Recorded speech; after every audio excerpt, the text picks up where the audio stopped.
Thank you, Avi, and good morning, everybody. I don't think you had enough coffee. I said good morning. How's it going? Great.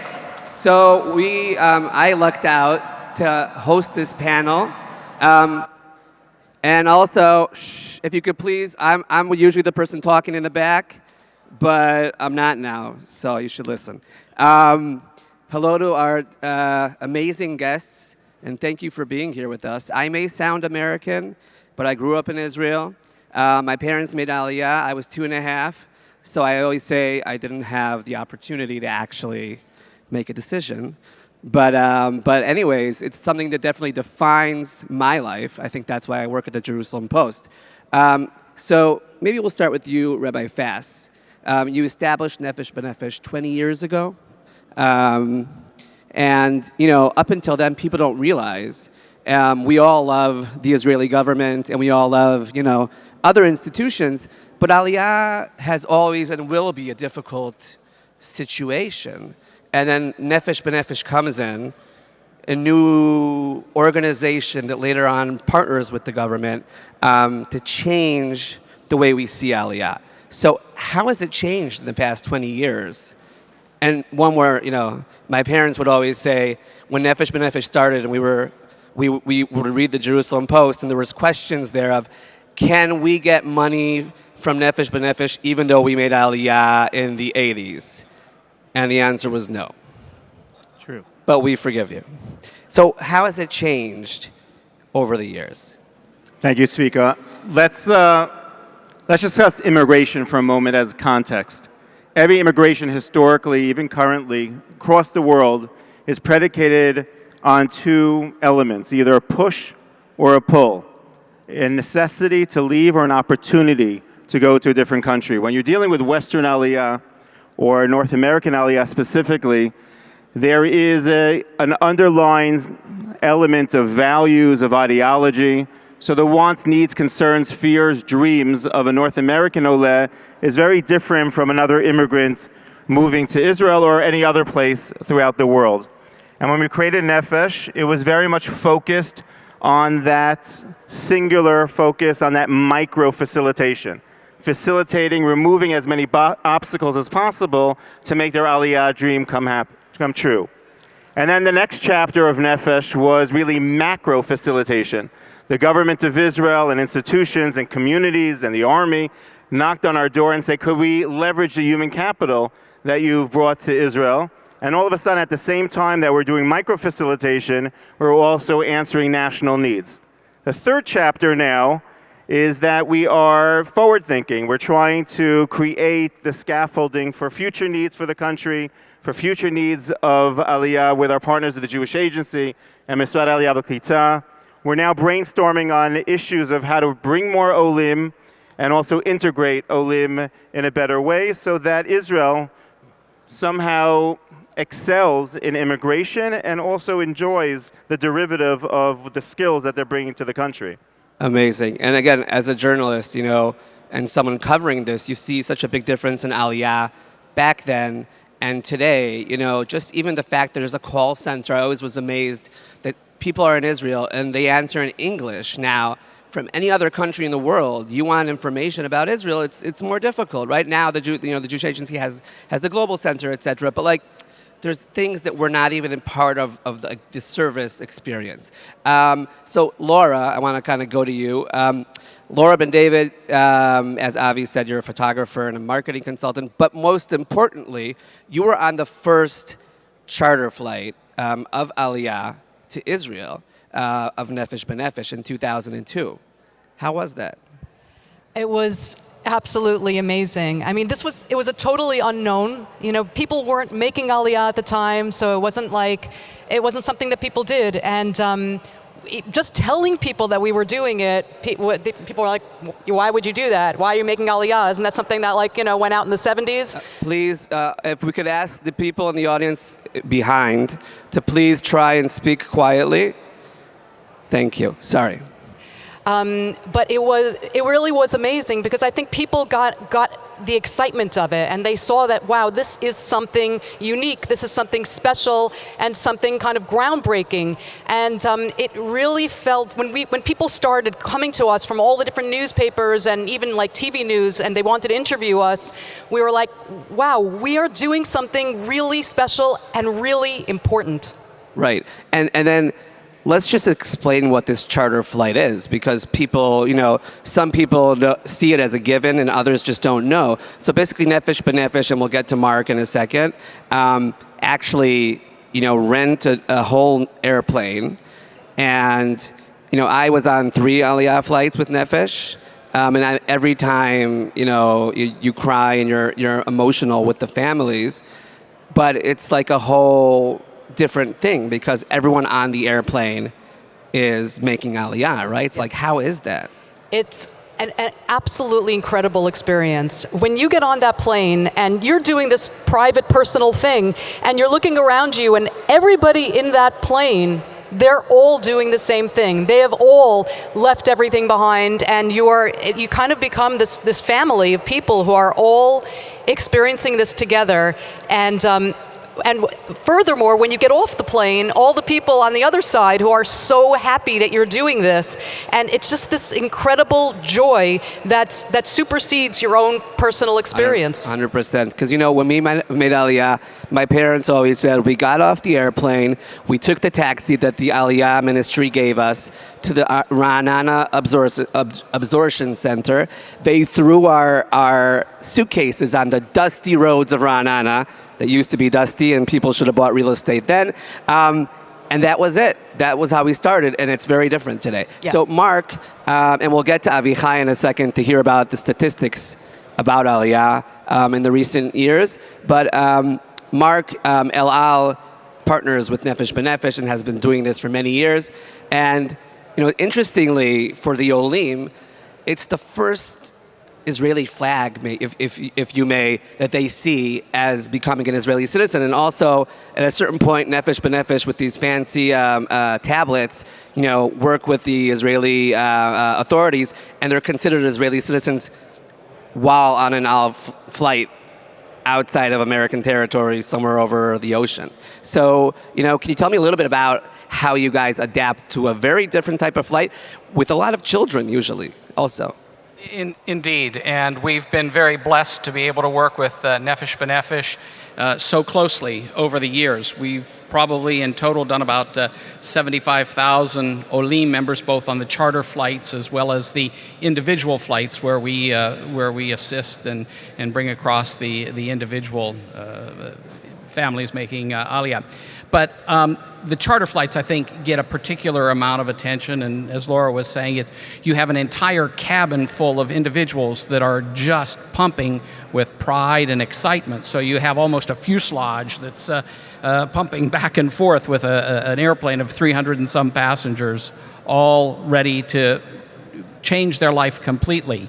And that's really important to us as the chosen instrument, if you will, that has been able to work with Nefesh B'Nefesh to be the one to bring those guests over. And so we do a number of different things, and it's not just on the airplane. It begins long before the journey in terms of being able to how do we associate with, how do we work with the guests, how do we make sure that we're able to share with them a level of sensitivity for what they're getting ready to go through, and can start that welcoming even before they come aboard the aircraft. And then it's at the airport. We usually, for the charter flights, will have a large ceremony, a departure ceremony. With a big Al cake or something, right? Usually? Absolutely. Obviously, there's a special check-in and a large ceremony that's there.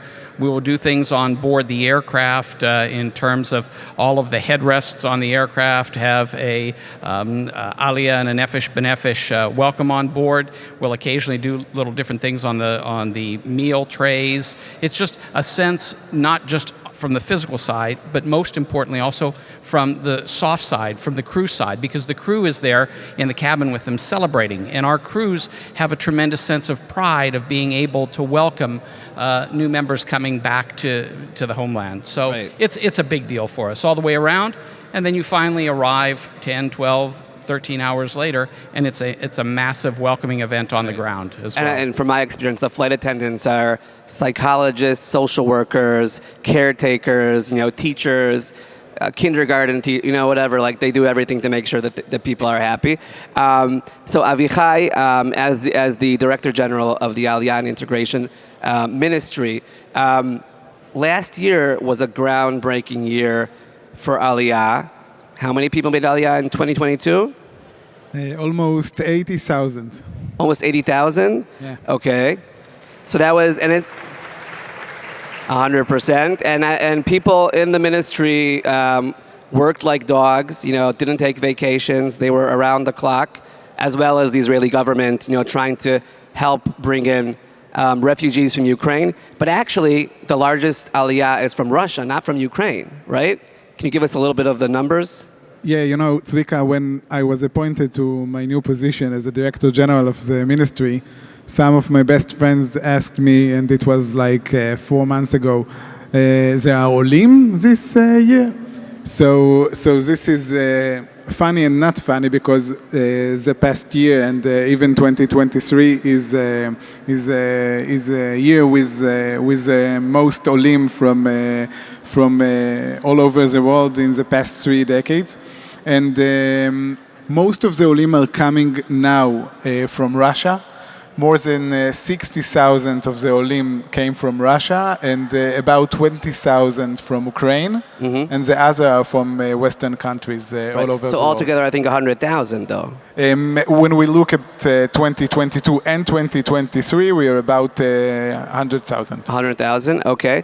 And how are you able to deal with the situation, the fact that there are tens of thousands of refugees in Israel, where Israel is used to get, I don't know, like 30,000 a year 25, usually? 25, 30, we're like the higher points. So how do you and refugees get a larger basket of funds and assistance? So how, in Hebrew, obviously, do we have enough to actually allow them these services? That's something that really challenges us. You said later, you told us about your story about your parents coming to the absorption center in Ra'anana, and it's funny to hear it now, but for most of the Olim, it's not funny in their life right now, and we are dealing with it right now in the ministry. Our first challenge is Hebrew studying, because we understand that to learn Hebrew and to speak Hebrew, it's not just a language. Hebrew is culture. Hebrew is something that you're going to every day. And we have difficulties with Hebrew learning because the ulpanim are not enough. We try to think about a strategic plan right now, and in the start we thought about only digital learning, and now we understand that learning Hebrew is not just learning in the normal way. Yes, it's culture. Most of the Olim see the Ulpan as the absorption center of today. So we're dealing about a lot with the Hebrew studying and the employment issue. Okay, thank you. So Rabbi Fass, can you tell me a little bit about the trends that we're seeing in Aliyah from North America recently? Sure, Zvika. It's interesting, just a note on what Avichai was saying. We had one of the most distinct pleasures. It was an emotional period for the organization, but we were able to work and host the Ministry of Immigration, the Ministry of Aliyah V'Klita, and to host a one-stop shop to process thousands of Ukrainians. And it was a beautiful gesture for Nefesh to be able to pivot and to help the government that way. Let's just explain Nefesh, but Nefesh is focused on Aliyah from North America. Correct. And this is Aliyah from Eastern Europe. Exactly. Right. As I said to the staff, apathy is not an option, and that we have to just roll up our sleeves and see what we can do. Right. Trends in North America, it's just strengthening the different components of what's happening in North American Aliyah. I think most of the people in the audience will be shocked to hear what the trends are and what the statistics are. Between the ages of 18 to 32 years old, a majority, when I say majority, around 70% of the Olim would identify themselves as anything but Orthodox. Wow. And then around 65, 68% of the families averaging the age of 32, will identify themselves as modern Orthodox. And there's a strengthening of both of those trends, the 18 to 30-year-old and the families, the young families. And now we're having the retirees who want to connect with their families. So there is a diversity within North American Aliyah. One of the misconceptions is that every single North American Olah looks a certain way and is a byproduct of Teaneck, New Jersey. But it's not. That's insulting. I'm sorry, Zvika. That's insulting. But it's a beautiful, Oh my God. beautiful tapestry. And if we talked about the charter flight beforehand, for me, one of the most beautiful moments or the experiences of a charter flight is walking up and down the aisle, and you see every single type of Jew. Right wing, left wing, protesters outside, government officials, every single type of Jew. And the commonality of Zionist expression shared by everyone just unifies everyone together for those 13 hours. For me, the flight, Marc can attest, is basically the best that our nation can be for just those 13 hours. Right. Halavai, if we were able to somehow extend that a little bit further beyond the charter flight experience. Hopefully, Bezrat Hashem. Thank you very much, Rabbi Fass, and thank you for what you're doing. So Laura, we're short at time, but we're going to do another round here. So Laura, first of all, I'd like to wish you a Mazal Tov. Thank you. Laura remarried just in the past year. 2 months. 2 months ago? 2 months ago, Laura got married. So Mazal Tov. I didn't hear the clapping. Now I hear the clapping. And your husband actually made Aliyah. From Teaneck. From Teaneck. Okay, whatever. We'll take him in. But so how was it like seeing Aliyah then and Aliyah today? It's a whole different world. It depends on from which perspective, from mine or from his. Right. It was very... From yours. Yeah, it was very, very different. For me, it was a heck of a lot easier. I had already been through it all. And for him, it was a lot easier because I was able to basically escort him through the whole progress. But the process itself, Nefesh B'Nefesh itself has... It's like a different organization now, and it is so dynamic and so rich with so many different departments, so many different areas of expertise, so many people. It's amazing. Any little thing, any little problem, any question, we had someone that we can go to who's an expert, who can help. Right. And it really, really made a difference. Wow. Yeah. Thank you very much for that. And also, again, Mazal Tov. Thank you. Avichai, can you tell us a little bit about Minister Ophir Sofer, who is going to be on stage in a few hours, said at the beginning of his tenure that he will emphasize in investing in Aliyah from North America and from France, basically being the two largest Jewish communities outside of Israel. So what do you have, in short, what do you have planned for North American Olim? The minister policy is to focus on Olim that are young adults. Mm-hmm. Because we understand that young adults are in the period of their lives that they can do Aliyah better and it can be easier for them. So we're working really hard with Nefesh B'Nefesh of how to encourage young adults to make Aliyah. We understand that there is a gap here. More than 12,000 of 18 years old girls and boys that are coming to Israel, and we want to focus on them and on young families. And there is a terrific plan that I hope that the minister will approve and will go on. So we're going to speak to Minister Sofer. We're going to tell him approve the plans. And then at the end of this conference, you'll have some work to do. Okay, so Marc, just kind of, we're wrapping up. What, El Al has gone through huge, changes and positive, services. What do we have to expect? Well, it's been a very exciting 2 years for us over the past 2 years as we come out of the pandemic. Yeah. And as my colleague Sharon mentioned a little bit earlier, it's now all about looking forward. It's about growth. It's about replenishing a brand new fleet. We've already started with that here in the United States with all the Dreamliners. We'll continue reinforcing service to markets that we currently fly to, New York, Los Angeles, Miami.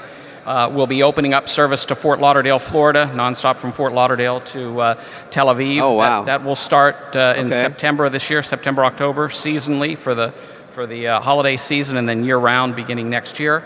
But it's also ensuring that one of our top priorities, and that is the service level to all of our guests, continues to be nothing short of first place. And that also includes especially to all the Olim, that includes everything that we're doing to help support. As we've done 64 of these charters so far. Right. We have another 64 yet to do, 64 Right. after that. So our commitment, our mission is to the Olim, to the promise, to make sure that, as a friend of mine would say, we're delivering the promised land, the promised landing. Okay, so the promised landing. Promised landing. The promised landing is very good. You told me that behind the scenes. It's amazing branding. I would definitely use I have that. to attribute that to a friend of mine. But Okay. that's the essence of I'll what tell him to send you we need to be about. an invoice. Thank you very much to our participants, and thank you for working and encouraging and bringing Olim to Israel. Thank you very much.